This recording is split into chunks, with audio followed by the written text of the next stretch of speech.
Hey, welcome back to the Disney Plus Everyday Challenge, and today we have Yellowstone Cubs. This is a 1963 48-minute long not documentary, even though it seemed as such.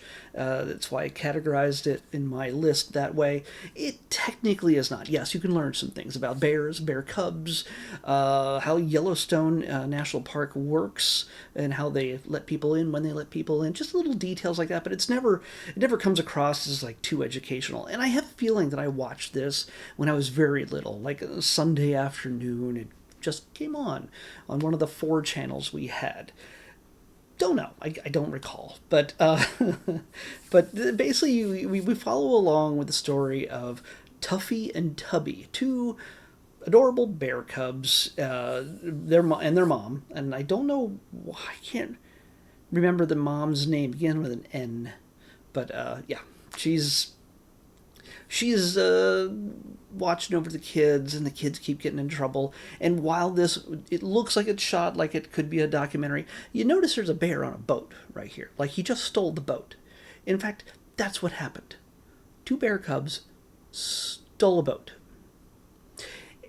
It's very scripted. It's not, like some of those documentaries like from Disney Nature, they do something with penguins or lions or something like that, and they have all this fantastic footage, just high definition close up stuff, and they craft a story about traveling from here to there, or the life of a mother protecting her young. This is not that technically. Yes, a story is crafted around the footage that they get, and but at the same time, a lot of the situations that they're in are crafted fully. We get to follow the cubs as they eventually get separated from their mother, and mom gets all sorts of crap while she's trying to look for him by the humans, by the park rangers, who think she's a little bit out of control, which adds a certain element of danger to this. Like, are they gonna shoot the mama bear? I hope not. Is she gonna, like, eventually they do, shoot her with a tranquilizer, and she gets a yellow mark on her forehead, which seems pretty extreme. I think they probably have better ways of doing that these days. I don't know. Well, you'd have to find out. I imagine for real bears that are really trouble, to see a bear with a big yellow patch on their forehead would be a little concerning. But again, I think technology hopefully has something to do that will better track these kind of things, because the yellow mark means you're a bear that's out of control. You're just in places where you shouldn't be and interacting with the humans, and people are way too casual with these bears. Like, I maybe that's just the way it was in the 60s, 50s, whenever it was, and people just drive into the park and they just start handing cookies out to them and then trying to kiss them on the forehead while they're eating the cookie out of their hands. They do have a sequence which is fully scripted. There's lots of ADR, there's lots of re-recorded dialogue for the kids and the mom and dad, where they decide, hey, there's some bears over there. Well, we have some marshmallows in the camper. Dad is going to go out there and feed the bears while the kids and mom watch in the car safely. But then Dad decides to screw around, and he says, okay, that's enough. We want some marshmallows for us. I'm going to stick the bag in my jacket pocket and try to walk away. No, Mama Bear wants all the marshmallows. And then she attacks him, tears his coat, and oh no. Yeah, you screwed around with bears. There's another sequence where a woman is taking pictures of the cubs, and Mama comes right up behind her, and she's like, oh, scrambles and gets in the car real fast. And these look like real interactions that they caught on film. But meanwhile, there's actors to a certain degree, I imagine, that are used to handling bears, interacting with bears, and of course the cubs just get out of control to a degree where they destroy campgrounds in a silly, funny way, where a cart goes out of control and into the water, and then they get on a boat and it start the engine somehow. It's like a motor, like a revving motorboat. How do they figure that out? I don't know. It's like an engine, and they So yeah, there's just lots of silliness abound. Rex Allen provides a folksy uh, narration, and the element of humor just sort of diffuse any kind of attitude that were or thought that there might be danger. Eventually, the bears sneak around into different places where they shouldn't be. The cubs get into the main building where the people who run the thing, uh, a little kid, a toddler, sees the bears, and he's like, I want to play with the bears, and mommy's like, there's no bears here. What are you talking about? And eventually they just make their way into the kitchen and just go hog wild on everything that's in there. So there's a camera crew that just says, okay, we're going to set this up. Here's all the food. Just let the bears go nuts. And then they're smacking each other with pies. This is accidentally, there's a lot of exaggerated moments. And I have a feeling there's certain moments where there's a hand pressing down on the paw that presses the nozzle to shoot whipped cream at the other bear. I'm not going to give you the entire story, but you can pretty much figure out what this is about. It's a fun thing.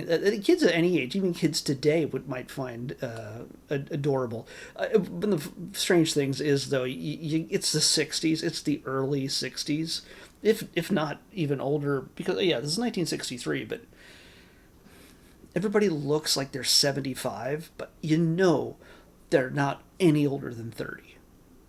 It's just the way people looked back then. And strangely enough, nobody's smoking. It's like everybody smoked at that point. I think bear cubs smoked. But Walt Disney smoked. And that's why he died. Lung cancer. So the fact that there's no smoking in this that I could see is kind of amazing. But yeah, this is. Oh, did he? Yeah, he was still around at this point. So yeah, if you want to take a look at some good old footage, some good old classic Disney, there's a man whistling Zippity Doo Dah at one point. The theme song, which is sung by Rex Allen, seems so familiar. That's why it makes me think I watched this as a kid. I have to mark it as not having watched it in my spreadsheet because I just fully don't remember it. But the bear on a boat thing feels familiar, and the song that about it's not a song that Baloo would necessarily sing, but it feels close that you'd be it's just carefree life of a bear where you're just eating stuff and being silly. So this is a classic. Believe it or not, there's a lot of stuff that still is not on Disney Plus. There's some I saw it recommended me on IMDb. Lonesome Lion.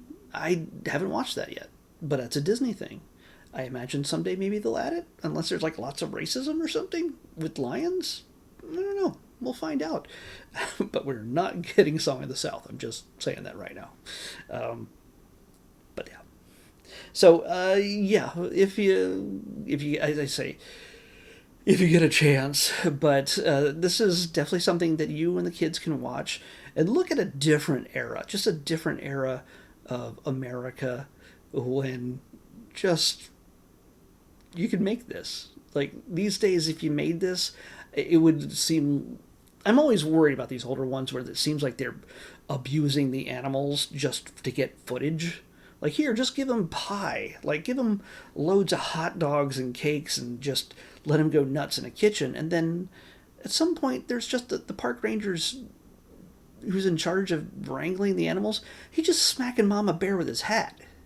It just doesn't seem. It just doesn't seem like the thing you need to do for this thing. Oh, and let's shoot her up with a tranquilizer because she's out of control. She's not really, but we got to put her in the thing to show you how we handle bears that are bad. And then it comes. I'm not going to give you the whole thing, but at some point she gets a second strike, and the second strike is yeah. What is it? What is it going to happen? Is it going to happen? Are they going to do it? Can Mama Bear survive when she's just trying to find her cubs? Well, you have to watch to find out. It's just a little bit of thrill, lots of comedy, and just good old-fashioned 1960s innocence, if that's a thing. Let's pick tomorrow's episode. 57. Ooh, I think we got something Marvel, because I remember the 50s being Marvel-ish. It is. Oh, cool. All right, it is. By the way, we're all out of Marvel movies except for one non-MCU movie, but we'll get to that eventually. I'm sure it'll be picked. But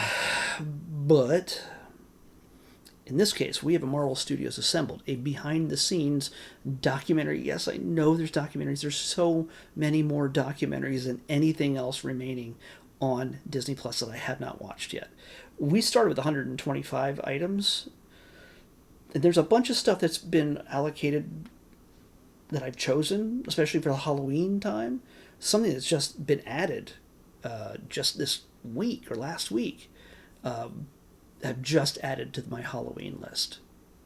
We're watching that in a few days, but I'm not going to spoil it. You might know what I'm thinking of. But for now, tomorrow's episode is a documentary about the making of X-Men 97. Marvel Studios Assembled, the making of X-Men 97. So that's good. That'll be fun. I enjoy these making ofs when it comes to Marvel stuff.